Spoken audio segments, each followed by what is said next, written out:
In the pit. One more time. What feeling?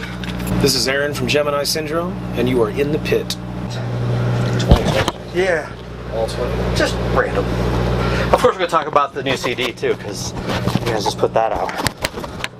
And hopefully that won't come out. There we go. It's working pretty well now. All right. Hi, Aaron. Thank you for your time. I know this took a little bit. All right. I'm new. And you'll see in about 2 seconds why I'm new at this.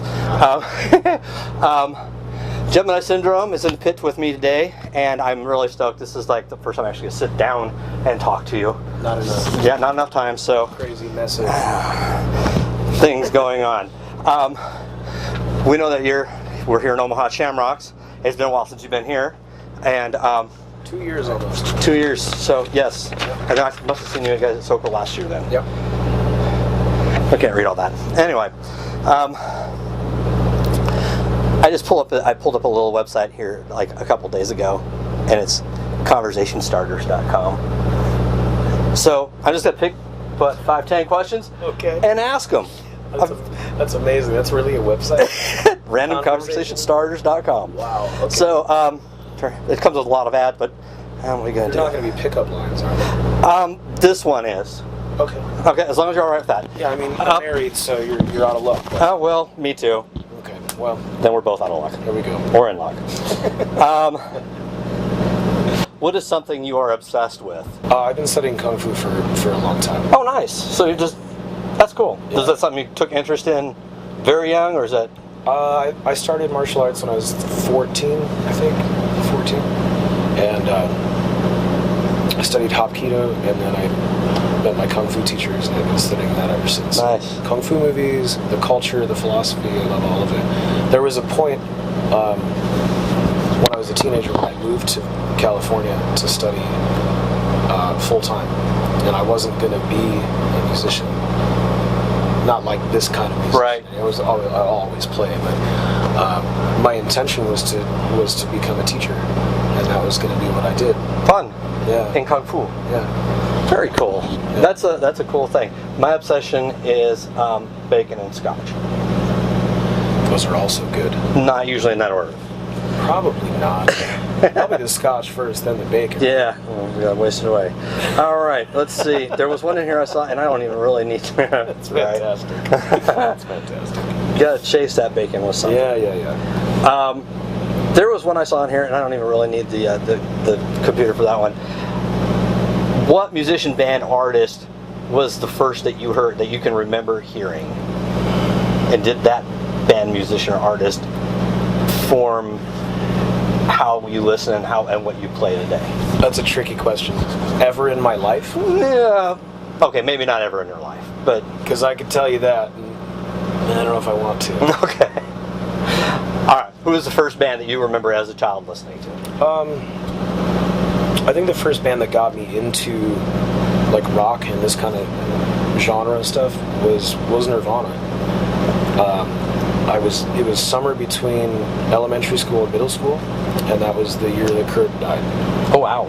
And I didn't honestly. I mean, I was like 10 or 11 or something, so I wasn't connected to modern music at that point. I was playing, classical, jazz, piano, and I'd heard bands like Rick Astley and George Michael and stuff growing up or whatever. And that was the first time when Kurt died. It was summertime, and it struck me for whatever reason, and I went and listened to all that stuff. So I bought Nevermind. That's when I had just started playing guitar at that point, and that drove me into Soundgarden, Alice in Chains, Stone Temple Pilots, those kind of bands. That mid-90s. Yeah. I mean, that's the stuff I remember having CDs for, like the first discs that I was able to buy. Nice.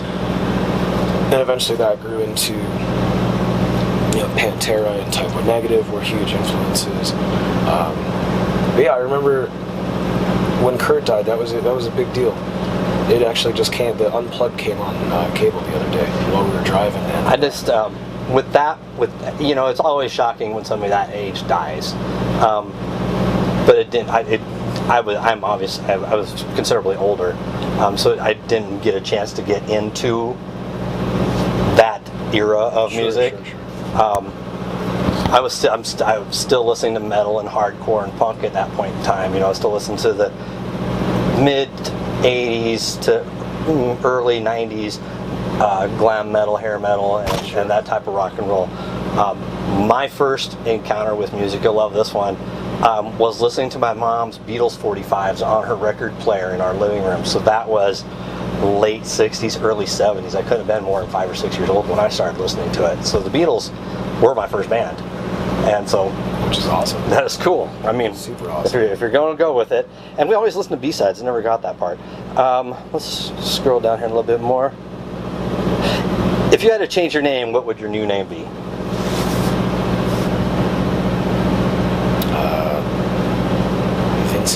Vincent.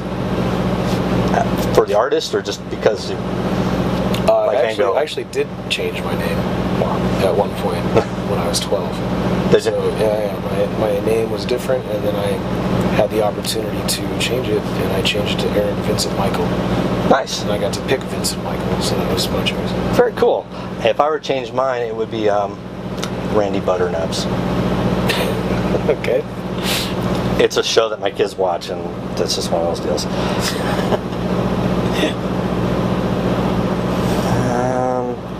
I forgot what we were. Randy Butternubs. Randy Butternubs. It was, I can't remember the name of the show. It's some dog, and they were at some party, and everybody had to make up names, so he made his name up on the spotlight. Do you ever watch Yo Gabba Gabba?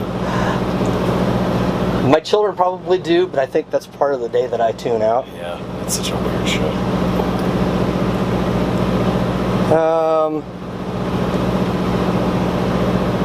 Wow. There we go. Music conversations. What was the last song you listened to that wasn't yours?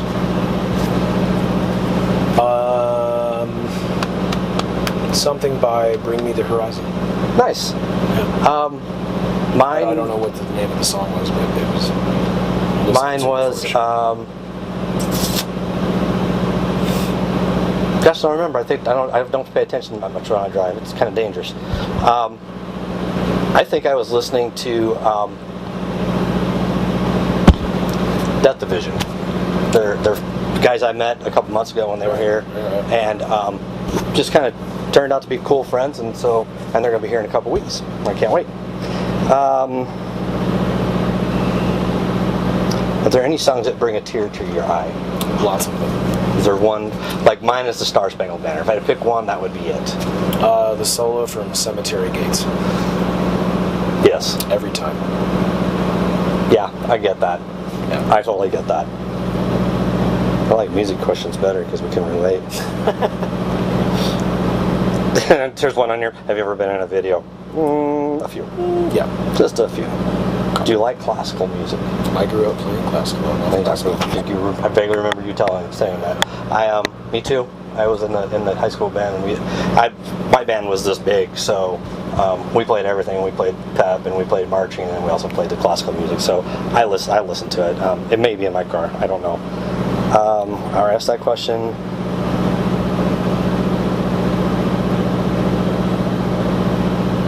I think if it wasn't for classical, I probably wouldn't be doing what I do. Yeah? Yeah. Is that... I started playing classical piano when I was 3, and I played up until I was, or at least, I still play, but I studied until I was about 15. There was kind of this overlap of, like we were talking earlier, like the Nirvana thing, and the grunge thing, and the rock and roll thing. There was about a 5-year interval where I was doing both. And I guess as I got older, like I got to express myself more personally. There's something amazing about classical music and learning classical and learning your chops, learning your technique. There's something amazing about that. Scales. But there was something about rock and roll that allowed you to just express emotion in a different way.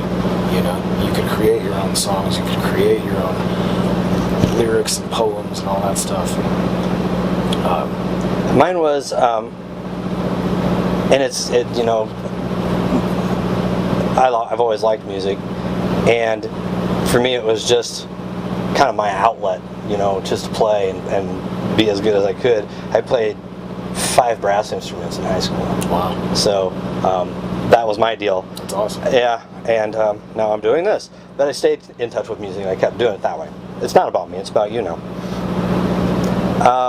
Which do you prefer, popular music or relatively unknown music? I mean, that's a tough question. There's some pop music that I absolutely love, and there's some unknown music that I absolutely love. If it's good, it's good.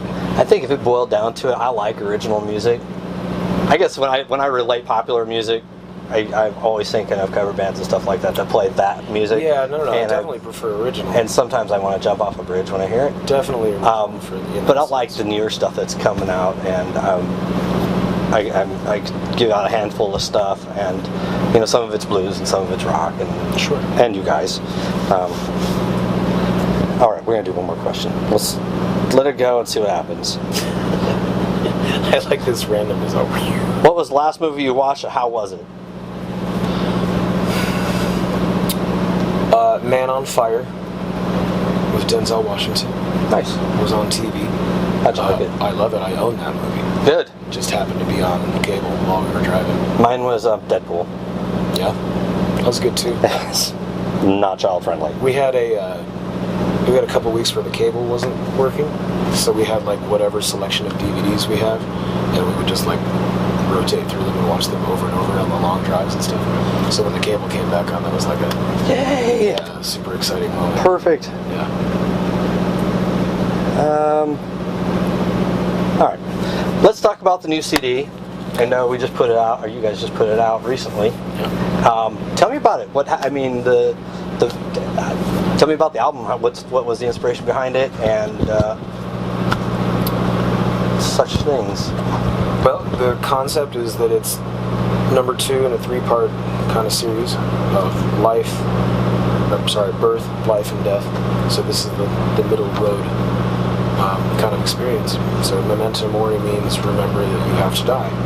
So it's kind of coming to grips with knowing that it's not an infinite thing to be here, Right. and to take advantage of that, and to be appreciative of it, and know that someday you gotta go. And the trials and tribulations that I guess come with that, or whatever. I haven't had a chance to listen to it yet because my car doesn't have a CD player in it. New technology. So I have to go to my favorite internet store and buy it. The name of it is Memento Mori. Memento Mori. I'm looking forward to listening to it. I'll have to download it, obviously, and pay for it that way. You should too. Don't steal it. And if you're go to a Gemini Syndrome show, buy the merch, buy the CDs. That's how we get to see great guys like you travel around the country all the time. That's how it happens. And show tonight. I know you guys want to probably relax a little bit and chill out. And I'm looking forward to. It looks cockeyed. I'm gonna lean this way. We're slightly on an angle. Right? Okay, yeah, I get that now. And so I'm looking forward to seeing you guys here. Photos and everything will be behind this as well. So it's great talking to you. Likewise, man. For sure, this time in person. Next time we'll just. That was one of the most unique, like doing the random question. You like that? Yeah, I do. Yeah, I was like, I've seen everybody talks about touring, Yeah. and what's it like to be on the road all the time? I know what it's like to be on the road all the time. I don't want to talk about it. So I just pulled that out of a hat and it just came up. So that's how I do it now. Fantastic. All right, man. You have a good one. I'll talk to you. Thank you.